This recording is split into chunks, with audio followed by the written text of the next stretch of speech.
So apparently my parents talk about a lot of heavy stuff on their podcast. Listen at your own discretion. Like, comment, subscribe, and share or whatever. Anyways, welcome to Sobriety.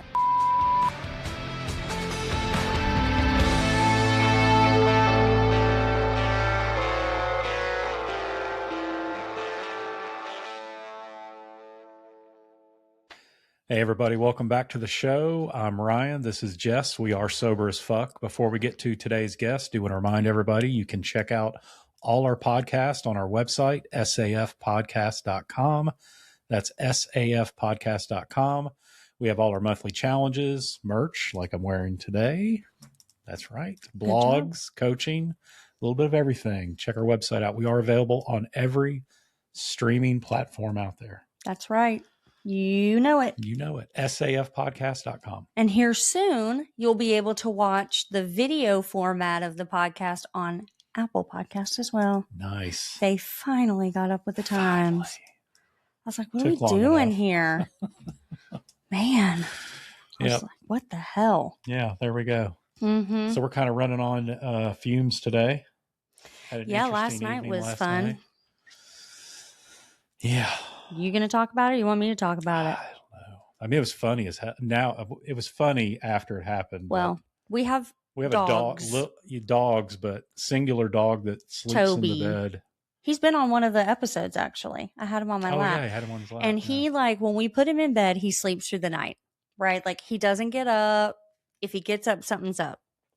And so he's crying and crying and crying, and he keeps jumping off the bed. And, we do that classic, married couple thing where we both hear him jump off the bed, but we just lay there thinking, silent. maybe he's going to do it. Like, maybe if he thinks I'm asleep, maybe if she thinks I'm asleep. And I know that I can wait. I know that you eventually will cave because you get so irritated. And you're like, Toby jumped off the bed. And I just lay there. Toby jumped off the bed. And I'm like, okay. I figured you'd help a brother out. I have bad hip. It's hard for me to get out of bed. Give me a break, okay? Give me a break. So anyway, as the gentleman that I am, sure. No, first you got off the bed. First you got up and you put him back on the bed. Mm-hmm. We thought, okay, put him back on the bed. He'll go back to sleep, whatever. He did not. He jumps back down, so we hear him again. And this time you weren't so nice about it. You were like, you've got to be fucking kidding me. These goddamn dogs. It's fucking stupid. I hate these fucking dogs. Because you're half asleep. And you open the bedroom door to let him out. Because at this point, yes, we know he's got to go out. Yes. And the next thing I know, you're hopping on one foot, cussing up a storm. I thought you stumped your toe because all the lights were out on the door frame. And I was like, are you okay? And you go, I stepped in dog shit. So slipped. Yes. So he had shit near the door, as one does. And you're hopping around on one foot. So at this point, I'm like, now I have to get up. Whatever. So I get up. It smells terrible. You're just bitching, moaning, groaning, and complaining. I go to get toilet paper to clean it up. Okay. And I come back to the scene of the crime and you have your foot propped up. And I start cleaning the shit up off the floor because it's a lot. Not to be gross, but it's a lot and it smells. And I start cleaning it up. And then I go to flush the toilet paper down and you go, What about me? What the hell? He's going to clean my foot. I said, what? And you went, what? You were already down there. You can't even wipe my foot off. And I said, excuse me, I'm cleaning the shit off the floor. You can take care of your own stinky ass. Okay. Mm-hmm. Yeah. So then the rest of the evening, you're complaining about having doo-doo foot. Doo-doo foot. So we're in the bed at 3:30 in the morning. I get it all cleaned up. I get it all mopped. Everything's good to go. We put Toby in his crate because we're like, maybe he has a bellyache, and this, that, or another. And you're laying in bed and you're like, now I'm wide awake. All I can think about is doo-doo foot. Doo-doo foot. I feel like it's all over me. It's probably still on my foot. I can smell it. He said, I can smell it. And I was like, you cannot smell it. Everything's cleaned up. I was just having fun with it at that point. Then, obviously you weren't having too much fun because then you get back up out of the bed, you go and get the room spray and you spray an obscene amount of room spray. Like that stuff's supposed to be like a one sprayer. I You could spray still 3. smell it. So yeah, I sprayed it in the room. But I was kind of having I'm fun like, with it. great. Now I just have a headache from smelling strawberry pound cake room spray. And you're still sitting there and you're like, doo-doo foot. I was just having fun with it. I can't get it out of my head. I have doo-doo foot. You're like, I'm probably having an infection. That's right. I'll be limping around I have a bad leg and hip on this side. And then it was my good foot. So yeah, that's what you said. Doo-doo foot and hurt foot. You said, and it was my good foot. So it's not even like it's not even like I can stand on it, because then I got to stand on the other side, and that's my bad hip. And you wouldn't even lean down and clean it up for me. After I just cleaned it up off the floor. You're like, so I just got to walk around with doo-doo foot. Don't worry about me. I'll take care of it myself. I want everyone to remind everyone, it is 3:30 in the fucking morning. Mm-hmm. So because of your selfish antics, the dog barks 2 more times between then and about like 6:30, whenever we finally like get out of bed. And I lay there and I'm like, go take him out. Mm-hmm. I handled it. But I handled it completely different than what I would used to, which is what I was talking about this morning. It kind of like summed up sobriety. Am I right? Mm-hmm. Sometimes you step in shit, but now I know how to deal with it. If you were still drinking, you would have been so zonked out and still half drunk that you would have just sat there and been like, that's tomorrow's problem. Maybe. No, not maybe. Or if you even woke up. Yeah, that's true. Woke up and dealt with. Because you used to say the most random things. Like you would go to sleep and then I would tell you to like roll over and you'd be like, it's $49.95. I don't understand. Right. And I'm like, what? And you're like, just get the car. It's $49.95. And I recognize that doesn't make sense, but that's what you would say. Mm-hmm. So I'll live with doo-doo foot. That's better. At least it's relevant. Yeah. Relevant. So sometimes you have doo-doo foot. Sometimes you do. Sometimes you step in shit, but at least now I know how to deal with it. It's like Forrest Gump. Sit there like a flamingo and wait for you to clean it up.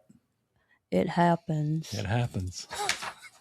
Jesus Christ. We should have Toby. 40% of the audience. We should have brought Toby on the podcast today so everybody could see. He's a tiny little Yorkie. And he shit everywhere. He shit like a bulldog. Uh-huh. Oh, Lord. I digress. That was fun. That was fun. That was a lot of fun. So who do we have today? Today we have Kelly Gunn. Kelly has her own website, Feinix Haus. You can find her on TikTok at Unapologetically After. She has a community for women. It's really cool. She's going to tell us all about it. She's also going to tell us about her sobriety story. She just recently celebrated just over 1.5 years sober, which is pretty awesome. Mm-hmm. So let's bring her on and hear her story. Please welcome Kelly Gunn to the show. Hey, Kelly. Hi. How are you? We're hanging in there. I hope you enjoyed that little pre-show. That was great. And that is 100% a true story. There is no elaboration. Okay? None. Zero. At doo-doo foot. Doo-doo foot. I'm over here cracking up. And he did the classic guy thing. He was like, I thought I was going to be sick. I did. I thought I was going to be sick. I was like, we have kids. Like, how are you? And he's like, so gross. I'm going to be sick. I think it's probably because it was like stepped on. Yeah, right. That's what made it bad. I did get a little bit of satisfaction out of the fact that it wasn't me, though. Yeah, there you go. Though you still had to clean. I still had to clean it up, right? But at least I didn't step in it. Yeah. So there you go. Well, Kelly, thanks so much for joining us on the show today. So before we get into your story, won't you tell us a little bit about you, what you're doing now, and where people can find you? Awesome. Yeah. Thank you. Thank you for having me. I'm excited to be a part of this community. So I I love what I'm doing right now, celebrating women. I was diagnosed with breast cancer in July of 2024. And now on the other side, I want to celebrate women. Survivorship is the hardest part, coming out on the other side. Treatment, surgeries, all of that obviously is difficult, but you come out so different. And I felt kind of lost. I didn't feel I felt lost coming out. And I couldn't find a community that really celebrated and supported. All the communities that I found were, they still kind of treated us with like gloves, kid gloves, like we were fragile, the pink ribbons and all of that. And I think that's an important process and stage in the healing process. But I was ready for somebody to like give it to me hardcore, like this is what happens next. And I couldn't find it. And so I created it. And so I built the Feinix Haus. Feinix, it's Feinix because I couldn't spell it the other way. Of course, rising from the ash, but I wanted a community. And so I built this house, Haus, of course, different. So it's just a structure of, to support women when they are celebrating the after of cancer. A subset of that has been my TikTok, and somebody who was very anti-TikTok I have found my people on there. Part of my journey, it was because I couldn't find people who were celebrating the after. I found them on TikTok. And so it's been a lot of fun just kind of chatting and meeting people. And so Unapologetically After is just kind of more of a community-based. I do webinars a couple times a month, and we talk about how decisions are made after trauma and how we can rewire our thoughts and patterns. And then we go through, self-confidence, and that's when my sobriety comes into play of like also how alcohol is horrible for women. And we can talk about that in a minute. And then it's actually like doing the scary shit, like actually putting, a thing and a date, and I will be your bestie, and I will tell you, no, friend, you said you were going to do this, so let's go do this, because I think a lot of women are scared, but we're stronger, so we won't break. We don't need these kid gloves anymore. So it's been a lot of fun. So that's awesome. I love that. Any filter that I might have had. So right. Well, you run out of fucks, right? Yes, right. Especially once you get sober and you've battled cancer. You're just like, and I'm sure that you and Ryan talked about this, but his mother is a cancer survivor twice, right? Yes. Twice. Yes. And it's a tough battle. And it sounds like there are a lot of parallels in the sense of like cancer survivor, recovery survivor, a lot of the things that you kind of fall on, because though cancer is not substance, I mean, addiction, drinking, mental health is a cancer that eats away at you and actually is like one of the number one causes of death amongst anybody. So it sounds terrible, but I'm excited to hear about it. Not that I'm excited to talk about cancer, but I'm excited to talk about cancer and getting sober and all the things, because I mean, you're living. That's what it's about, right? That's awesome. And you shine. Thank you. And on that note, what you were just saying with alcoholism, it's the number 3 cause of death in women. Yep. I knew that. And that's really terrifying, right? Because you're so right. We are stronger, but we have less room to fall. It feels like, kind of like you with the poop last night. You can only handle so much. We're just in there cleaning shit up, literally. Cleaning shit up. Right? As women do. As women do. I had to bring it full circle. I'm so sorry. Cancer is a very serious thing, everybody. Okay. But I just had to. Also, the sense of humor has gone so dark. Sure. So, anything goes. Yeah. And I like what you said, too. I've had some friends who are breast cancer survivors, and they say the same thing. They're like, look, the fundraisers, the pink ribbons, Breast Cancer Awareness Month, like it's all with good intention and it's great and all, but it's very performative. Like that's great if that's your thing. But if you're only showing up in the month of October, then, that's just, it does a lot for people who are wanting access to information or maybe wanting to donate, but it doesn't do a lot for cancer survivors. It's more for the general public, just to get them aware. It really is just awareness. For the survivors, they're like, oh, I'm aware. I don't need no. And I do a couple of TikToks on this. Don't get me started on the pink ribbons on the wine bottles in October. Oh, yeah. Right. That blows my fucking mind. So, yeah. You're like, okay, let's try to combat cancer with cancer. That sounds great. Yep, let's do that. Yeah, tell us all about it. So tell us who you are and how you got there, your diagnosis, getting sober. I want to hear all of it.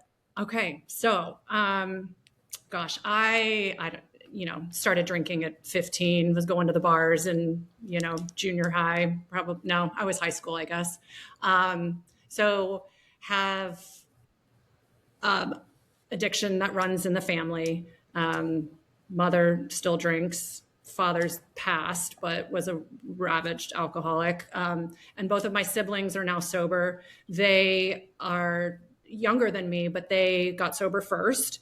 And they had a little bit more of a drug addiction as well. Whereas I just drank because I loved my wine. So I was managing, but I was drinking a lot. And I got married and he drank a lot, was passing out at stop signs. And so it was kind of encouraged in every single relationship that I was in, from being at home all the way, until obviously in college. And one of the things that Marley was talking about that on her podcast was working in the restaurant industry. And I did that throughout college. And so it was, we did a celebratory drink after work and stay there until 3:00 in the morning, and I had a fake ID. I was younger in my class, but I had a really good fake ID. And so I was out at the bars all the time.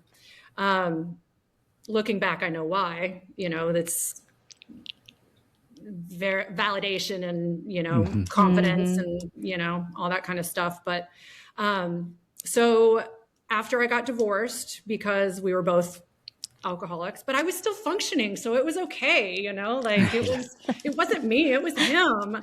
I got into another addictive thing, which was long distance triathlon. And so instead of drinking away my emotions, I combined that with running away from them as well, which was a fantastic pairing. So I didn't have to deal with shit for a long time. It was awesome. Gosh. And, I look back and I was pretty good at the triathlons and Ironman. I did, 6, something like that. Wow. But man, how much better could I have been if I was not drinking all the time? And then this is the one thing that I was going to share that I have never shared with anyone, was I was also a closet cigarette smoker, but only when I drank, I drank. And so I'm doing well in my sports and puffing cigarettes on the weekends, sometimes during the week. Sometimes I was taking notes of some of the things that I wanted to talk about today. And I would force myself to have a drink in order to have my cigarette, because in my mind, I was only smoking when I drank. And you're like, and I drink all the time. So there you go. I think that's interesting that you hid, and I find this too, people hide smoking, but drinking is fine. It's totally fine. Yeah. Yeah. Sorry, I didn't mean to interrupt. I just think that's interesting. It is. It was super interesting because, after races, or even long training days, the first thing we would do is go pop a beer. Because that's so much healthier for you than a cigarette. That's so crazy. Yeah, it was crazy. So it continued. So I went to college. I lived in Kansas, and then I moved out to California, and it was, like Marley was saying, permanent vacation. I dated a captain of a boat, and oh my gosh, all we did was drink. And then I actually moved to Hawaii myself, which is why I loved listening to her. It is a different mentality over there, and it is permanent vacation. Everyone has a cocktail in their hand all the time. Doesn't matter what day of the week it is. So I continued. But I also continued to try to stay healthy. You know, I thought by running or, you know, doing all these adventures, I was kind of negating the fact that I was drinking. I was pretty fortunate up until then. I had been somewhat smart. I had never gotten in trouble. I had ruined every single romantic relationship because I was slightly psycho. I was psycho. I mean, yeah, but I never like hurt myself. I had never gotten a DUI. I thought I was managing pretty well. I was actually pretty proud of myself. I was like, wow, I can like excel at this and still drink and have my fun. Like, woo, I'm doing great, you know? And then I don't know what the thing was that got me to like do a sober month in Hawaii. But I was dating a guy and he was like sneaking the airplane bottles before work. And so we were like a match made, but I thought, you know what, I need to take a little bit of a break. So I did a month sober, which for me was huge because even just a week would have been a big deal. Cause it was wine after work every day. And I liked how I felt, but because I had in my head, oh, it's just going to be for 1 month, I went right back to it and like, you know, played and, you know, did all the things. Yeah, you know, I didn't have enough of a consequence to render quitting at that point. Another failed relationship, pretty shitty actually. And I knew that I was going to leave the island. I didn't know where or exactly when, but I decided to start looking. And then the relationship ended. So my mom was living in Belize. Again, another vacation spot where it's 24/7. The expats have nothing else to do but drink. So it was really fun. It was I left the island. I left my friends. I was sitting at the airport in Honolulu on my way to Belize, and I got a phone call from my doctor, and she said, because I had gotten a mammogram the day before, and she said, you have to get an ultrasound. And I'll backtrack a little bit to 2020. I had a biopsy done. Again, not a lot of information out there on what a biopsy even is for somebody who's, you know, mid 30s and has not, I've been around cancer, but mainly like prostate cancer with my dad and my stepdad. And I didn't really know any of that. So I had the biopsy and I actually started documenting like, okay, here's what it is. Here's what the noise makes. Like, it's an awful sound. In case you guys, it's like a giant stapler. It's horrible. Mm-hmm. And so I started documenting then, but it was benign. It was no big deal, or so they say. I have questions about that though, to be honest. Mm-hmm. And so fast forward, I'm sitting at the airport, of course, with a glass of wine, and I get the call from my doctor, you need to go get an ultrasound. And it pissed me off because I was like, you've got to be fucking kidding me. I've already been through hell with this relationship. I'm leaving the island. I'd lived on Oahu in Waikiki for 10 years. You know, I was surfing, I was free diving, I was living my dream. And then I was going to go to my next dream of not having a car key and not having a house key. And like, I fit my life of 44 years into 11 totes. You know, like that's how little I had, which was kind of cool, but also kind of embarrassing too, that I had just like, floated along for so long. But I was in a drunken stupor for the majority of that time. And so I said, how long can I wait until I get the ultrasound? And she said, I would not wait. I said, because I don't want to go back to the mainland or to the US until the fall. And she said, absolutely do not wait that long. So I went to Belize. I made some new friends. I did the typical drinking. I still was able to work because I could work remote. And it was like 3:00 was the Pauhana time, that the after work cocktail. And I was just drinking into pretty much oblivion at that point, because I was sad that I left the island. I was sad that another relationship had failed. I wound up going to the capital of Belize, which is Belmopan, and they have a pretty good healthcare system there. And so I got an ultrasound there.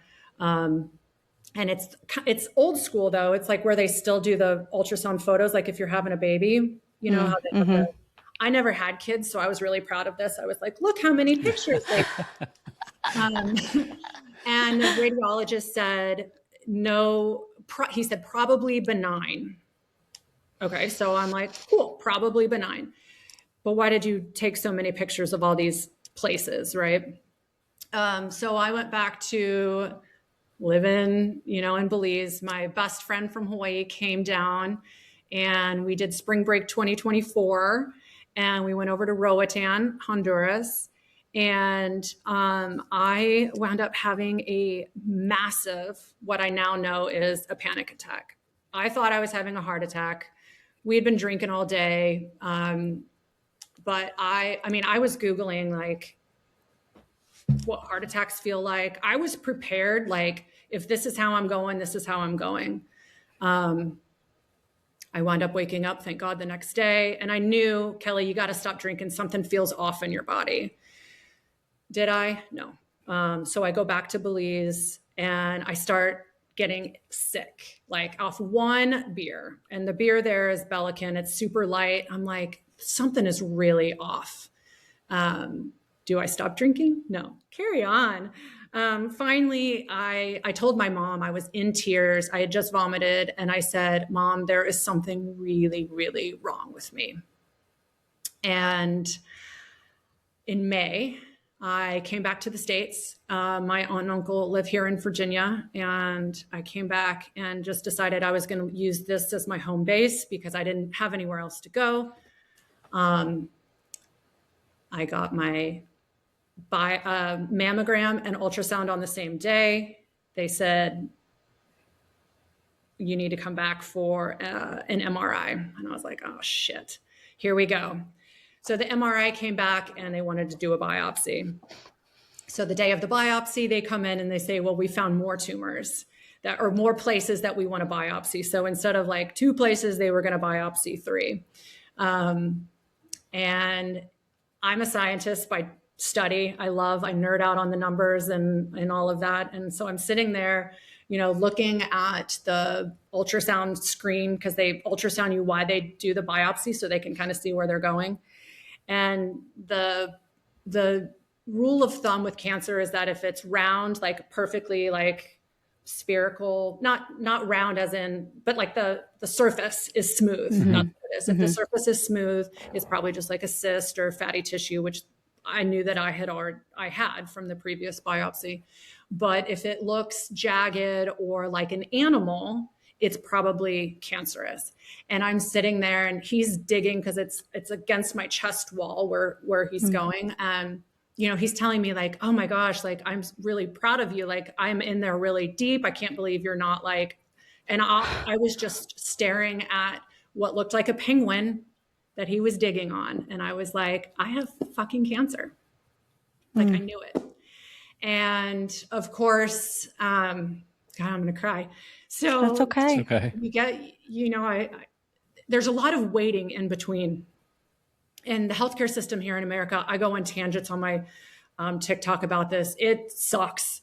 Mm-hmm. I was pretty fortunate to have pretty good. I didn't have to wait super long between like biopsy and the news. And what happens? They take you into a room with a box of Kleenex and you're like, nobody's going to bring you in here and tell you like you're cancer free, right? Like, right. Yeah. Obviously, just in case you cry from happiness. That's right. Yeah. So my aunt came with me and so my first thought, always firstborn, being the strong one, powering through everything. Well, how bad is it? Like, how quickly can I get through this? And of course, they don't know at that time because more, tests have to be ran. So I went and I told my family, but in order to tell my mom, I hope she doesn't listen to this. Well, I had to have some cocktails because it's a little dramatic, right? And I was worried about her reaction, and it was spot on, exactly what I thought. And I'm trying to hold it together for her, and the rest of my family kind of the same, to be honest. Everyone freaks out, and I'm just like, oh my God, I am the one who has cancer now. Like, can you guys all just like support me and stop crying for a second? So I got absolutely shit-faced. And I think rightfully so. There was no rhyme or reason of process. Everything just spirals at that point. So that was July 3rd. I wound up having a double mastectomy in early August, so a month later, in which they found more tumors. So what turns out to be a probably benign diagnosis in Belize turns out it was not probably. And I'm so thankful. And one of the things that I like to chat with like the women in my community about is like our intuition. And I don't know, maybe it's men's as well, but like we know our bodies. We know when something's wrong, even if we can't like put a thumb on it and like actually articulate what it is, we know. And so I'm really glad that I didn't wait any longer because it had not spread into my lymph nodes. They do test that when they do the double mastectomy. So I was pretty fortunate in that regard. Although the oncologist surgeon said that I probably had cancer for 10 years. Oh my God. Which is insane. So that biopsy in 2020, which is now looking back, like, was it really benign? Like, I don't know. Right. Maybe they looked at someplace different, but they put markers in each time you get a biopsy. So I wound up having like 3 or 4 different markers from each biopsy. But yeah, so I continued to drink through processing the fact that I had cancer, and that I had a complete reconstruction of my chest. So after a mastectomy, it depends on the person, but I had what they call expanders in, which is like a plastic piece that they inflate because there was no tissue left for me. They couldn't save anything. They couldn't save my nipples. They couldn't save anything. Because of how many tumors that they had found, and they have to get clear margins and all that kind of stuff. So they put these expanders in for a few months, and I was starting to feel like, you know what, I need to get back into shape. Maybe I need to start actually paying attention to, what I'm drinking, what I'm putting on my skin, like kind of that over OCD cancer, like, but I was still consuming alcohol, right? And still smoking ciggies. And I started vaping because I was like, well, that's better. Yeah. That's another great lie they tell you. And to see with the vaping, I knew that I could do that without drinking too. So it was like these are my earpods. I was like sleeping with it. Oh man, those were the days. It's so like, I look back and I try not to give myself a lot of grief for it, but I do. I still am really hard on myself. I knew better, but life is hard. I don't want to cry because it is really hard. So I went back to Belize one last time. Because I had decided that I was going to do a half marathon because I did not want to be defined by cancer. I was an athlete. I was not a drinker. I was not a cancer survivor. I was not any of those things. In my head, I was an athlete. And Ryan, like you did your tissues earlier, I have mine. That's right. Always keep them handy. I was cracking up. I was like, I have my tissues too. So I decided with the expanders in. So, okay, so the expanders are a piece of plastic. They inflate but they sew into your chest wall. Okay. They're the most uncomfortable pieces of shit you could ever have inside of your body. But I was damn the man. I was not going to let this affect me. I was not. So I went back to Belize, drank, slowly ran a half marathon with these pieces of plastic, attached to my chest. And my mom had so the day before the half marathon, I went paddleboarding and had this super cute swimsuit on, thought that I looked, great for after everything that I had gone through. And this is going to sound horrible, but in my head, I was like, oh my God, I am chunky. I don't look happy. You could just see it. I was just like, and again, I have to give myself a little bit of grace because I had just gone through all of that, right? I was just unhappy with the way that I looked. So I was about to have my reconstruction surgery. I ran the half marathon on December 9th, came home the 10th. I had my last glass of wine at the airport, coming home with my mom on the 9th. December 11th was my reconstruction. And I stopped drinking then because you can't drink a few days before your surgery, right? And I did my reconstruction, home recovering, looking at the videos and the photos of me in my swimsuit in Belize. And I'm just like, I've had it. I hate the way I look. I hate the way I feel.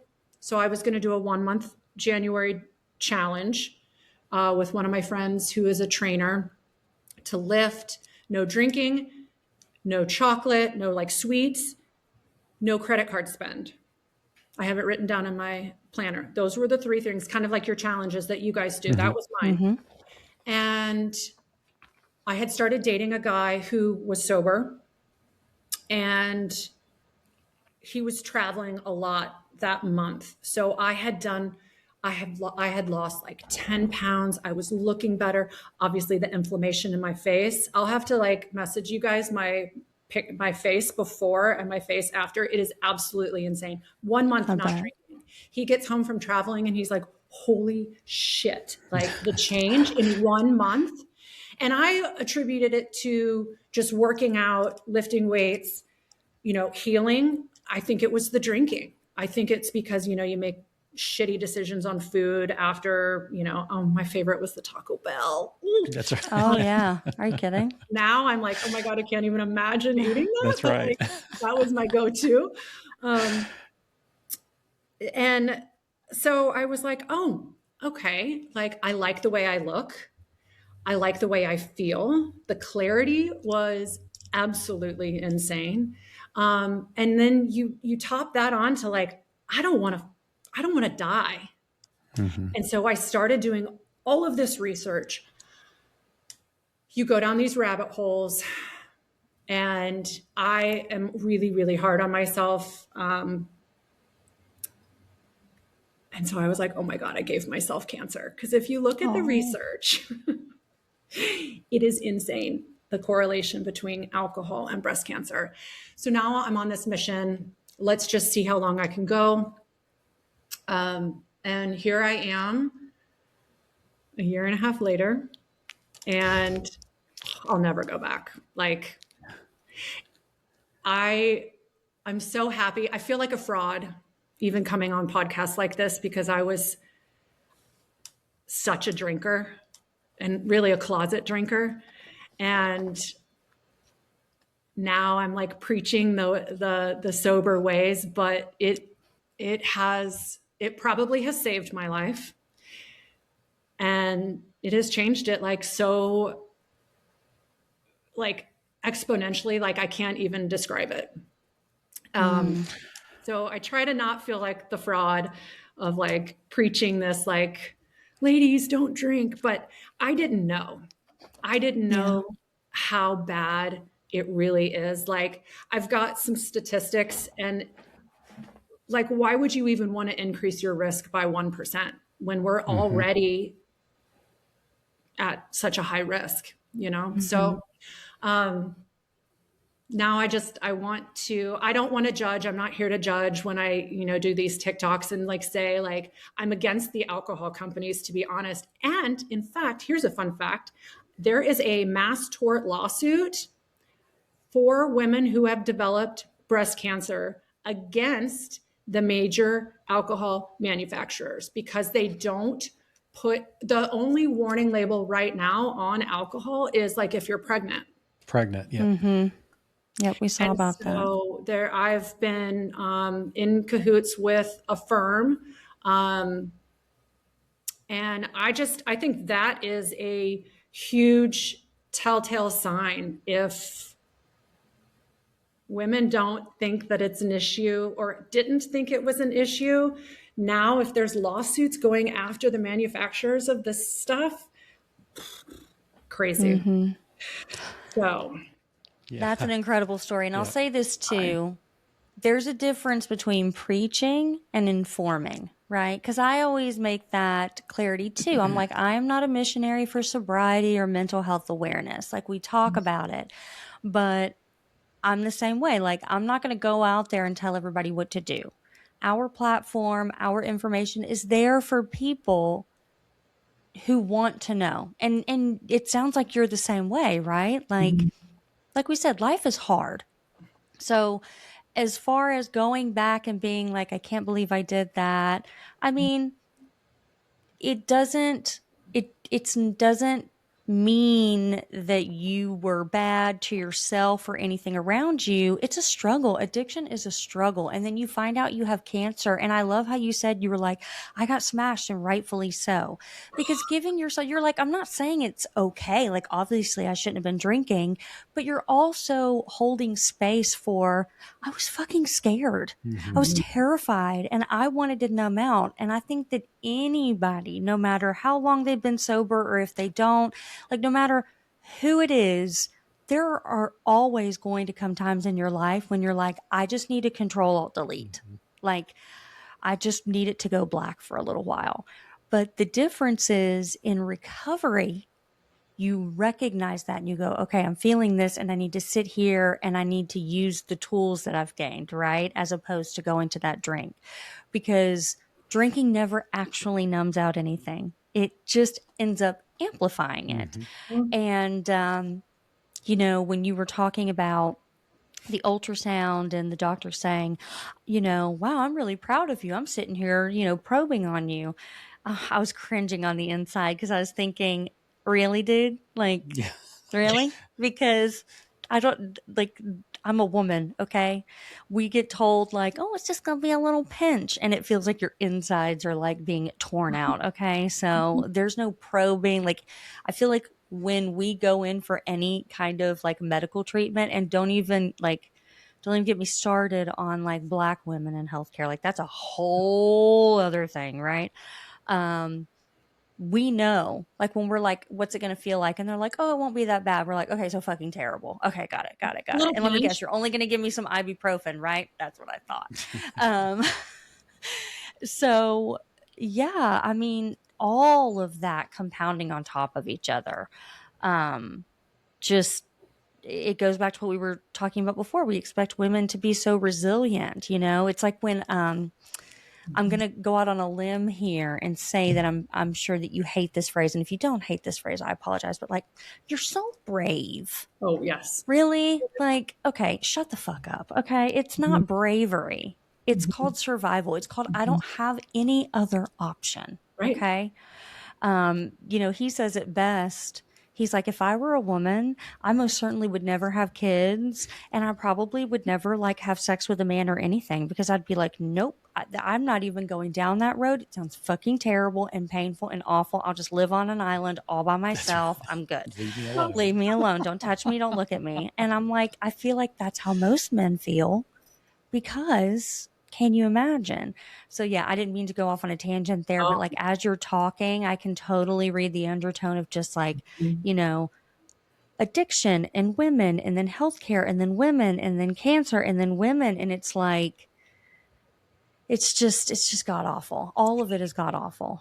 And I'm always been like strong women, I'm proud all of that. But I was never this like women rar, feminist, like, yeah, I just wasn't like that, but I had not done the research on it. And like right now, so two things. One, my other saying that I absolutely loathe these days is "you're my inspiration." And I'm like, fuck you. Like, I do not downplay what I had to go through to inspire you, like, and in fact, I am hopefully going to write a book called Unapologetically After. And that is like an entire chapter. I am not here to inspire you. Right. I mean, I want you to do this because you want to do it, not because I went through cancer and now I'm living my best life, or got sober and now I'm living my best life. Like you have to, like, you be your own inspiration. Ugh. Right. That's a big thing that we talk about too, because we get a lot of people who reach out and they're like, you guys are such a great couple and you guys are like this, that, and we get all these compliments. It's very, very sweet. Like, I don't want to say I don't appreciate it, but we constantly remind people that 0 out of 10 do not recommend. Yes, the hell we had to go through to get here. Like, and I'll say this too, just like I'm sure you'll say for your sobriety and your cancer, like, we are lucky that it turned out this way. Okay. We could relive like our independent lives and our marriage a million times over, and it would probably turn out horribly every single other time. Right. Like, from my perspective, I don't recommend staying married to someone who has a drinking and gambling problem and then spiraling into severe mental illness and drinking and doing all that. I'm sure that you don't recommend going through and drinking and doing the things that you did. Like, it's hard because people are like, it was all worth it. I don't like those blanket statements either. That is fluff. And I'm beginning to feel like you don't like those sayings either. Like, the intentions behind them are good, but it's, like, it was all worth it. Okay. Well, it's only all worth it because I'm in a good place now, but like, I wouldn't do it again. Like I say, I tell people 0 out of 10, don't recommend. They're like, how can you say that? Because where you are now? I'm like, because it's irrelevant. Like, I can't go back and do it again. I'm not you. I'm not here to tell anybody what to do. I'm here to tell my story. And it's, I am a parent, so I'll compare it to this. It's just like parenting. There are a million different ways to get to the destination, right? Like, we have so many guests on our podcast because we want people to hear multiple stories, people who made, different decisions, parents, people who didn't have kids, cancer, people who were, musicians or were drug addicts, alcohol, mental health. Like, every story is different and all the same at the same time. And it's not about whether it was worth it. It's about saying, hey, this is where I was and this is where I am. And it's fucking hard. And the only guarantee in life is that shit's going to happen and it's going to knock you on your ass and it's going to be really hard. So, we're not, it's not a testament of what to do. It's simply sharing your story and informing people so that they feel seen. And for anybody going through it, knowing that, like, even if every single day you wake up and you really want to be sober, but you continue drinking, like, there's always hope. If you have air in your lungs, there is always hope. And it's never too late. You can be 80. It doesn't fucking matter. It doesn't matter. You can have cancer. There's always hope. Okay. And you keep going. And just like most women out there, they're like, how'd you do it? I don't fucking know. I woke up every day and I put one foot in front of the other and I just did it. And I love the platform that you're building for women like that. So, I say that to say, don't be hard on yourself because that's a lot to go through. And alcohol is so celebrated and so normalized. I mean, I know everybody says this and we've talked about it many times. It's like, you don't walk into a club or a party or a business meeting and be like, anybody want to shoot up some heroin? Just like pass it around. But it's like all the same shit. Alcohol is probably worse because it's easier to get a hold of and it's celebrated in every book and TV show and movie. And I mean, everywhere, kids' birthdays, parties, weddings, funerals, it's like everywhere. So, people like us, we're just here. We're not telling, like, all my friends still drink. I love them. I don't think they're bad people. I would never be like, oh, I can't believe you're doing that. But for people out there who want the information and are like, hey, maybe I shouldn't drink as much, we got you. We got you. Even if you're not ready to start, we got you. And I think that's the important indicator, right? Not a missionary for sobriety. I'm just here trying to give people access to information and a community if they want it. And if you don't, that's okay too.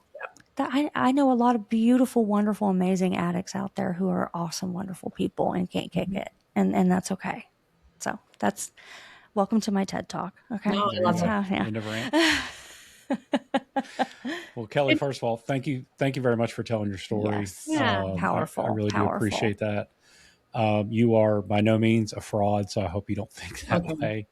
I will say I went through a part of my sobriety kind of the same way, especially doing this. I'm like, God, I'm sitting here talking about sobriety and all this, but I feel like I have no right. I have no right, because for 30 fucking years, I abused myself, I abused my family, I abused my bank account.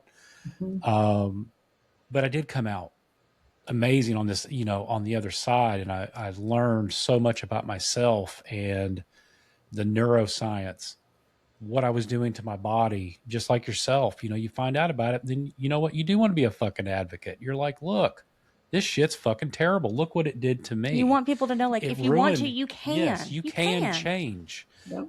You don't need a rock bottom. Not everybody does. I had many rock bottoms. Just because you want to quit something to make your life better, you don't have to go through a lot of shit, but a lot of people do. And that's why, we have this platform now, because like yourself, everybody has a different journey. We all have the same destination of sobriety, but there's many different stories and how to get there. So anyway, I just wanted to say thank you very much for telling your story, because you almost had me teared up. I've been through this with my mom a few times, and it sucks. I've lost a few friends to cancer. One, a very good friend of this podcast, who blamed alcohol on his brain cancer. He did. Glioblastoma. And he really thought that's what, and it could have. Who knows? But the things we can eliminate,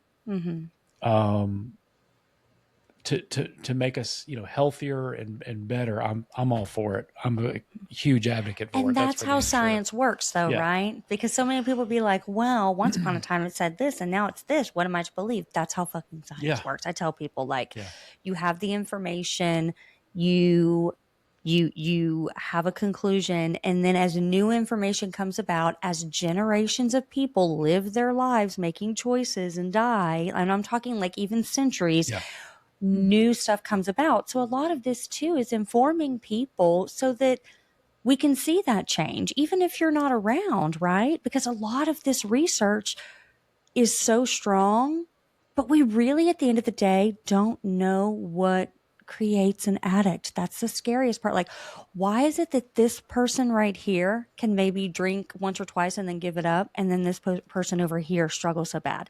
And we know that there are different things that contribute to it, but we don't know exactly. So having people share their stories and changing their eating habits and running and doing all these things and tweaking, and then, researching and looking at how those things played out, that is like quintessential science. That is how we make the world better, right?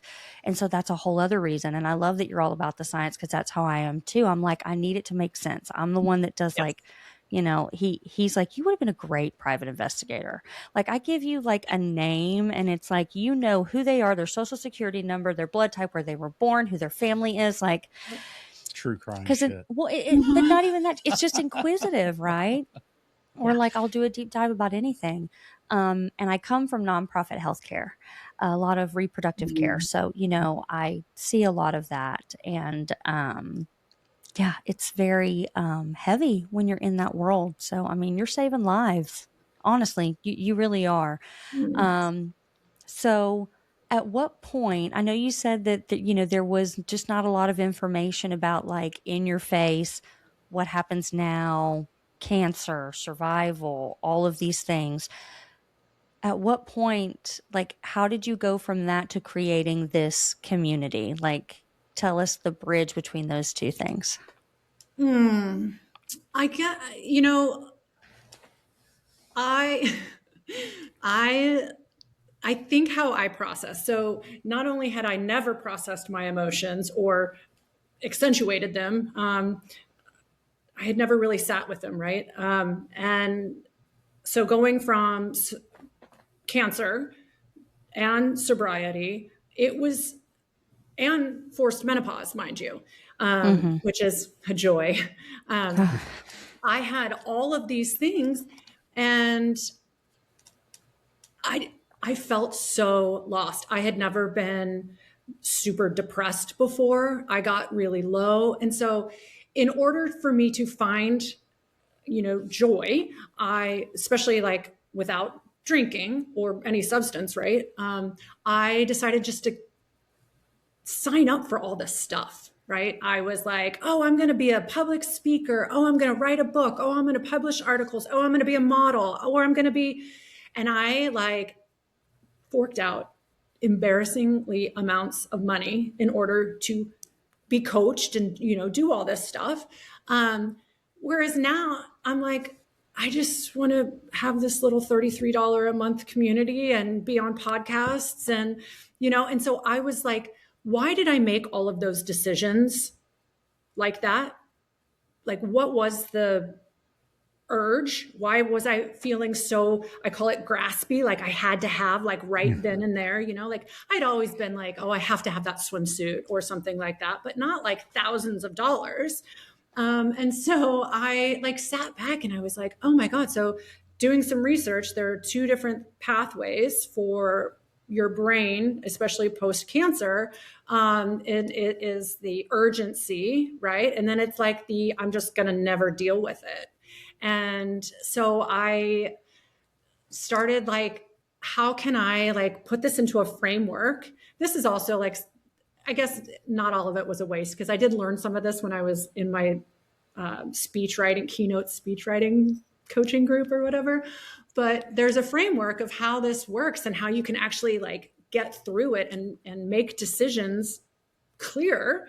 And so I started like kind of researching, like, is anybody else doing this?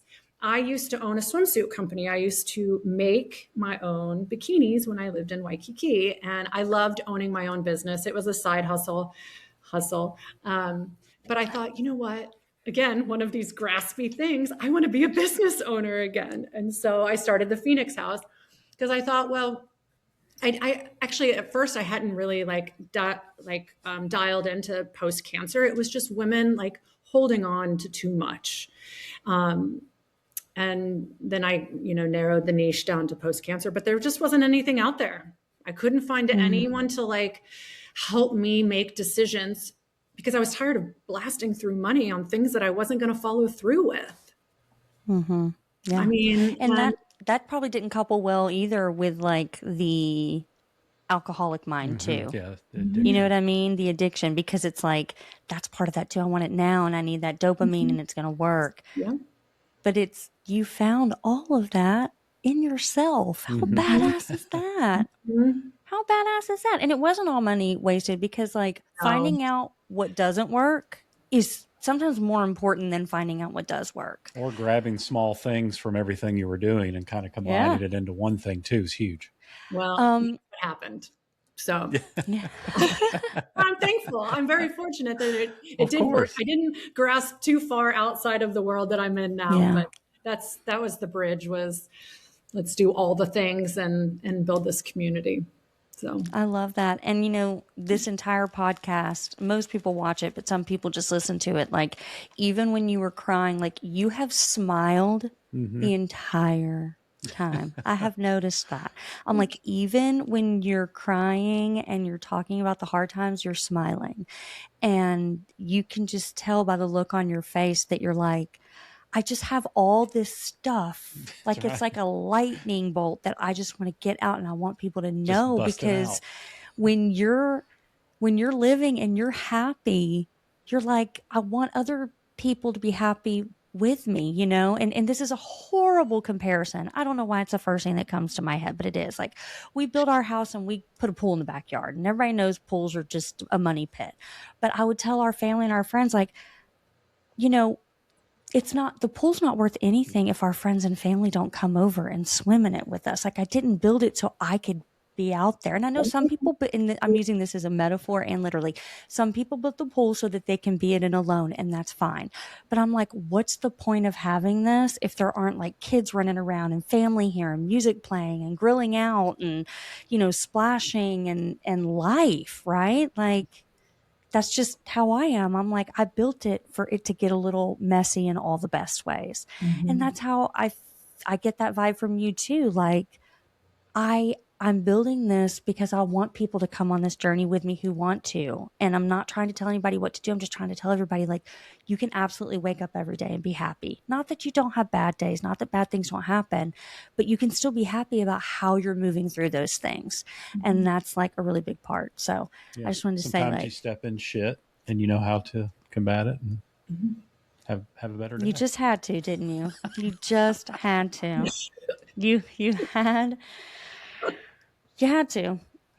I love it. Of course. Only a man could be on a podcast where we talk about cancer and he's like, but I stepped in shit last night. It's all about me. It's so bad. But at least you didn't step in doo-doo. That's right. Oh my gosh. Lord. Oh, wow. Well, I'm Kelly, coming to this summer. Yeah, tell us all about your, you know, your website, where people can find you, what you're doing. And you better write that book. I'm really excited about it. You need to. I've started it.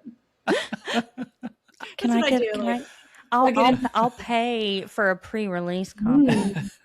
I'll have you help me edit it. How about that? Oh, even better. Where are you? It's thefeinixhaus.com. Otherwise, you can find me on TikTok at Unapologetically After. Instagram is Feinix _ Haus, HAUS. Those are the three main ones, I guess. That's awesome. And you are just such a lovely person. And I hope that every woman in the world reaches out to you and is part of your community. I love it. Because if you heal the women, we'll heal the men in the process too. Or we'll just completely get rid of them altogether, which I'm not opposed to. The shit. We'll just keep cleaning up. Next time you're going to step in it and clean it up. I'm not doing shit, literally. I love it. So the time has come. Speaking of shit, okay. Tell us an old funny drinking story, something you think about and just makes you either embarrassed or cry or laugh or something. All of the above. All of the above. This is my story. So I'm in college and my sister and my mother come to visit. I'm living with a roommate and we go to a house party and we're drinking Captain Morgan. Oh, a lot of it. Right. It's like my baby's, well, she's 2 years younger than me, but like I'm showing her a good time. We're at the party. We come home and like my mom's in bed with me and then my sister's on the floor and I get up, I step on my sister's head to go to the bathroom. Okay. I apparently go into the kitchen, pull down the oven, and I'm sitting on the oven, peeing. I am. Okay, so when you guys were talking about the intro, I am talking to the Diet Coke cans. I'm saying 2 Diet Coke cans, just like Ryan, you were saying $49.95 or whatever it was. Yeah, that's right. So my roommate finds me. She wakes up my mother. I don't even think I was 21 at the time. Okay, she wakes up my mom. They can't figure out what's wrong with me. Mind you, I had probably had a handle of Captain Morgan. And my roommate then proceeds to tell my mom that I had just gotten on birth control. So they assumed that I was peeing in the oven because of birth control. Also, that was the time that my mom figured out I was having sex. So it was like, yeah. Oh my goodness. All the shit at once. Again. I now drink Diet Cokes instead. There you go. Yeah, there you go. You know, and that's another reason that we need to educate women because it absolutely was not the birth control that was causing you to piss in the oven. No, it was not. the birth control. Yeah. Disclaimer, ladies, you can take birth control and it will not make you piss in random That's places. a new one. Okay. I've heard of piss in random places, but that's a new one. I put it down like I was putting the toilet seat down. Put the seat down. It's opposite, right? Like, why would I do that? And you're talking to the Diet Coke cans? Talking to the Diet Coke cans. 2 Diet While Coke. pissing. Yep. That's awesome. That's amazing. Yeah. There's my very embarrassing drunk story. It's okay. I love it. Ryan has lots of funny drunk peeing stories. That was good. I like that. So I like that a lot. I like that a lot too. That was a really, really good one. Okay, I do have a follow-up question though. So how soon after this did you guys actually cook anything in the oven? I don't remember. I'm sure She's like an hour later. What are you talking about? Pea's sterile. It's fine. Oh, Don't Lord. they say pea's clean? Yeah, no, I don't remember. But I'm sure my mom was thoroughly embarrassed at her daughter's behavior and was in there like scrubbing the oven clean at 3:00 in the morning. So, Lord, I could tell you this guy right here, he would be like, we're buying a whole new oven. That's right. Throw the damn thing out. We're bringing a new one in. You're like, I'll cook in an easy bake oven if I have to. right? That's awesome. Oh my gosh. Well, Kelly, that was a fantastic story. That was very good. And your whole story is fantastic. You is. glow and you have such a great energy about you. And I know you're helping so many women. And in turn, I'm sure it's helping you too. It is, for sure. That's awesome. Still a process. So yeah, that's right. It's been a lot better than I had thought it would be. So it is beautiful on the other side. You're part of this community too, and we'll definitely have to have you back on. And if there's anything we can do to help, then just let us know. Definitely keep up the great work. And yes, thank you. You guys every time we do posts with you and everything, we'll definitely get the word out there and where people can find you. So awesome, inspirational story. We appreciate it. Love it. You guys too. Thank you so much. It was so nice. Thanks for joining us. We appreciate it. Yeah. Have the best weekend. Thank you. You guys too. Okay. Bye.